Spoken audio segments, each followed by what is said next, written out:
guys. So as you can see, I laid this out on a piece of cardboard. It's a lot easier to do off the bike. And I got a nice little clean working area here. That's the front of the swing arm. This is the midsection of the swing arm. And this is the rear part of the swing arm. I really wanted to show you how these connect together here. You'll see this is notched out a certain direction. So it has to slide in like that. If you do accidentally go to put it in reverse, it won't fit. Again, you'll see these notches here, line up with these notches here, and just slide it in. This is going to be the front of the swing arm. The bearing goes obviously on the inside. You'll see on the outside, can't fit anyway, but that is going to be the front part of the swing arm. Next, guys, next step here, we're going to build the middle of the swing arm. You can see the orientation. This has to face the back of the bike. These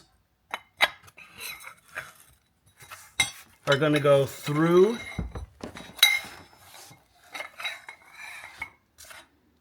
the mid bracket here. Then we're going to put the front mounting bracket on each side. I just wanted to point out, guys, that on these tubes, there's going to be a flat spot. These flat spots go to the inside. This has got a flat spot. Yeah, so you're going to rotate the flat spot to the inside here. Oh, okay. And then everything will want to go Gotcha. Yeah, the flat spot always goes in the inside, the innermost side. Okay. So it creates the rigidity with the seam. Okay. And then we're going to put the rear of the swing arm into the tubes. Okay.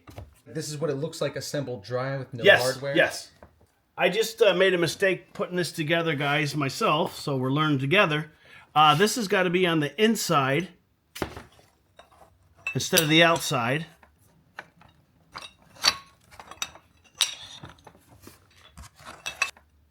This is what it's going to look like set up dry.